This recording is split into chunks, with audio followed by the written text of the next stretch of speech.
यह सूचना केवल हमारे विचार हैं, वित्तीय सलाह नहीं। निर्णय लेने से पहले खुद शोध करें। किसी भी लाभ या हानि के लिए हम उत्तरदायी नहीं हैं।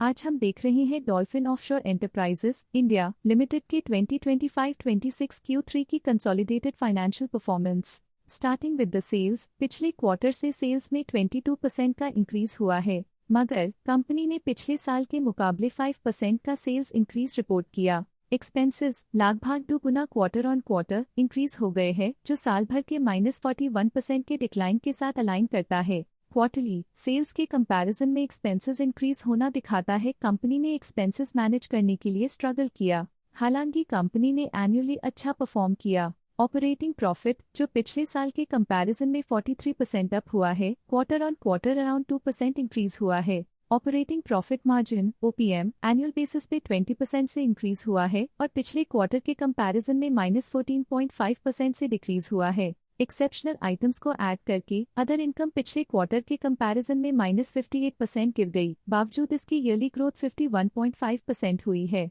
इंटरेस्ट एक्सपेंसेस पिछले क्वार्टर से 9% अप हुआ, लेकिन ईयर ओवर ईयर इंक्रीज लगभग 12 गुना हुआ है। डिप्रिशिएशन कॉस्ट्स में 22% का क्लाइम देखने को मिला और ईयरली बेसिस पे लगभग 65 गुना का इंक्रीज देखा गया। Profit before tax annually -3% decrease हुआ, लेकिन प्रोसीडिंग क्वार्टर से -16% डिक्रीज हुआ है। इस साल कंपनी ने 5.5% टैक्स पे किया और क्वार्टरली कंपनी ने 17% टैक्स पे किया है। नेट प्रॉफिट ने ईयर ऑन ईयर -15% का डिक्लाइन दिखाया, लेकिन लास्ट क्वार्टर से -15% का कंट्रैक्शन हुआ है। इस क्वार्टर के दौरान कंपनी का परफॉर्मेंस इतना अच्छा नहीं रहा। नेगेटिव नेट प्रॉफिट लॉसेस को इंडिकेट करता है।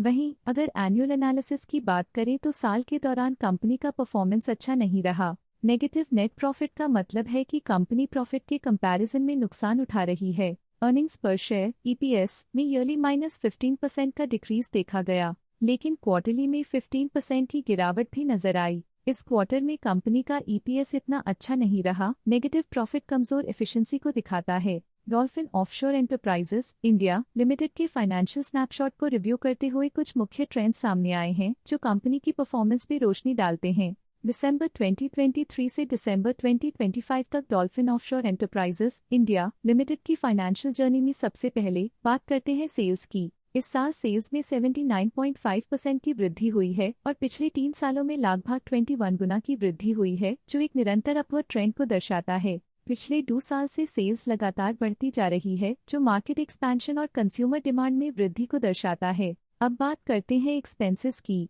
इस साल एक्सपेंसेस 1.5% बढ़े हैं और 3 सालों में लगभग 7 गुना का इजाफा हुआ है। इस साल सेल्स में एक्सपेंसेस के मुकाबले ज्यादा वृद्धि हुई है, जो अच्छी प्रॉफिटेबिलिटी को दर्शाता है। ऑपरेटिंग प्रॉफिट का सफर स्टेडली ऊपर चल रहा है, इस साल लगभग 1.5 गुना की बढ़ोतरी के साथ और पिछले 3 सालों में लगभग 55 गुना का नोटिसेबल राइज हुआ है। पिछले 2 साल से ऑपरेटिंग प्रॉफिट लगातार बढ़ रहा है, जो कॉस्ट मैनेजमेंट और ऑपरेशनल कुशलता को दर्शाता है। इस साल नेट प्रॉफिट में 5% की वृद्धि के साथ पिछले 3 सालों में -15.5% की गिरावट हुई है। पिछले साल की सेटबैक के बाद नेट प्रॉफिट में सुधार हुआ है, जो मार्केट ऑपरेशंस में संभव रिकवरी और अडेप्टेबिलिटी को दर्शाता है। EPS के लिए रास्ता कठिन रहा है। इस साल EPS -75% डिक्रीज हुआ और पिछले 3 सालों में कुल मिलाकर -91.5% की गिरावट हुई है। लगातार 2 साल से EPS गिर रहा है, जो ऑनगोइंग चैलेंजेस को दर्शाता है और स्ट्रेटेजिक रीवैल्यूएशन की जरूरत को बताता है।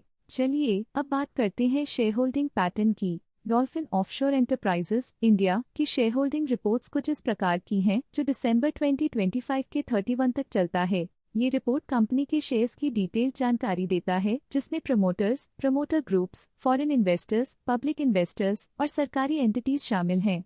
ये था कंपनी का करंट शेयर होल्डिंग पैटर्न। आज के लिए फाइनेंशियल सेक्टर में इतना ही। देखने के लिए धन्यवाद।